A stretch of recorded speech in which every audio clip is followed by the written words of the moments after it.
అనమాట. సో వాళ్ళు వచ్చి మా సినిమాకి సపోర్ట్ చేసి ఈ సినిమాని వాళ్ళ భుజం మీద వేసుకొని ఈ సినిమాని సపోర్ట్ చేసినందుకు మనస్ఫూర్తిగా థ్యాంక్ యూ.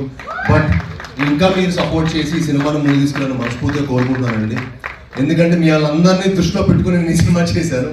ఎందుకంటే కిష్కింధపురి క్రిటిక్స్ నుంచి, మీడియా వారి దగ్గర నుంచి, ఆడియన్స్ నుంచి అందరికి ఒక మంచి థియేటర్కల్ ఎక్స్పీరియన్స్ ఉండాలి.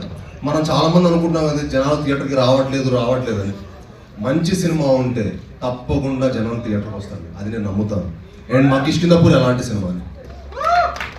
అండ్ మీకు ఒక మంచి థియేటర్కల్ సినిమాటిక్ ఎక్స్పీరియన్స్ ఇవ్వబోతున్నాం.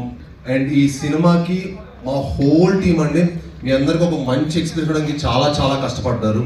అండ్ ముఖ్యంగా మా డైరెక్టర్ ఒక మంచి కథ చేసుకున్నారు. ఆ కథ మీకు ఎంత అంటే మీకు edge of the seat thriller లా అనిపిస్తుంది. మీరు సినిమా చూసిన ప్రతి ఫ్రేమ్లో కూడా మీరు డీవియేట్ అవ్వడానికే లేదు. ఈ సినిమాలో కనుక మీరు ఈ సినిమా చూస్తున్నప్పుడు మీరు కనుక ఫోన్ వాడితే యూనో మీరు ఒక అద్భుతమైన ఎక్స్పీరియన్స్లా ఫీల్ అవుతారు. ఫోన్ కూడా పట్టిన టైం ఉండదు, అంత టెన్షన్ తోటి అంత ఎడ్జ్ ఆఫ్ ద సీట్ థ్రిల్లర్లా ఉంటుంది. దానికి అంత మంచి కథ రాసినందుకు ఆయనకి, అంత కష్టపడి సినిమా తీసినందుకు మనస్ఫూర్తిగా ధన్యవాదాలు తెలుపుకుంటున్నాను. అలానే ఆయనకి సపోర్ట్ చేసిన మా డిఓపి చిన్మయ్ గారికి, మా ఆర్ట్ డైరెక్టర్ కామేష్ గారికి, మనీషా గారికి, అలానే మా ఎడిటర్ నిరంజన్ గారికి, మా మ్యూజిక్ డైరెక్టర్ చేతన్ భరద్వాజ్ గారు. ఈ సినిమాతో ఆయన నెక్స్ట్ లెవెల్కి వెళ్తారండి. చాలా అద్భుతమైన మ్యూజిక్ ఇచ్చారు. ఎందుకంటే ఈ కథకి మ్యూజిక్ చాలా చాలా ఇంపార్టెంట్. అండ్ ఈ సినిమాకి చాలా అద్భుతమైన మ్యూజిక్ ఇచ్చారు.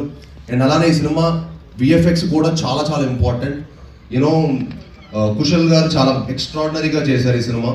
సో ఈ సినిమా మీ అందరికీ, మీరు సినిమా చూస్తున్న 2 hours 10 minutes ఒక థ్రిల్గా ఫీల్